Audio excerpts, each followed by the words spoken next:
শুধু রক্ত দিয়ে সম্পর্ক হয় না, আত্মা দিয়ে হয়।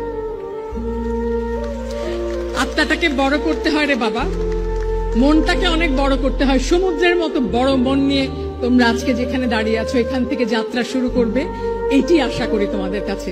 কোন রকম মন ছোট করবে না, কোনোভাবে একটুও কার্পণ্য করবে না। কেউ ভালো করলে 10 বার বাহবা দেবে, কেউ ভালো করলে ঈর্ষা করো না, ঈর্ষা তোমাকে ছোট করে। এবং আরেকটা জিনিস মনে রেখো, আমাদের জীবনে আমরা এমন একটা জায়গায় এসে পৌঁছেছি যেখানে আমরা শুধু কিন্তু তির্যক সমালোচনায় মেতে থাকি।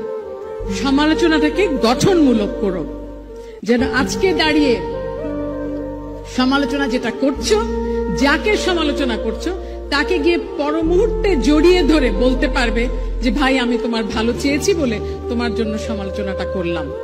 কিচ্ছু জানি না কিন্তু আমরা, কিন্তু এক একজন এক একটা মহা আসনে আসীন হয়ে মনে করি যে সব জানি। এই সব জানার, সব বোঝার রাজত্ব থেকে নিজেদেরকে পরিত্রাণ দাও, একদম সামলে রাখো। কারণ এই অহমিকা বোধ, এই সারাক্ষণ ইগো নিয়ে খেলা, এটি একটি মারাত্মক বিপজ্জনক খেলা। আমরা কেউ না, আমাদের পদ, আমাদের বর্তমান পরিস্থিতি, যত বড় লোক হই, যত শক্তিশালী হই, কেউ না আমরা। আমাদেরকে কোনটা সংজ্ঞায়িত করে জানো? কত কল্যাণ করতে পারবে সেটা, মানুষের কত ভালো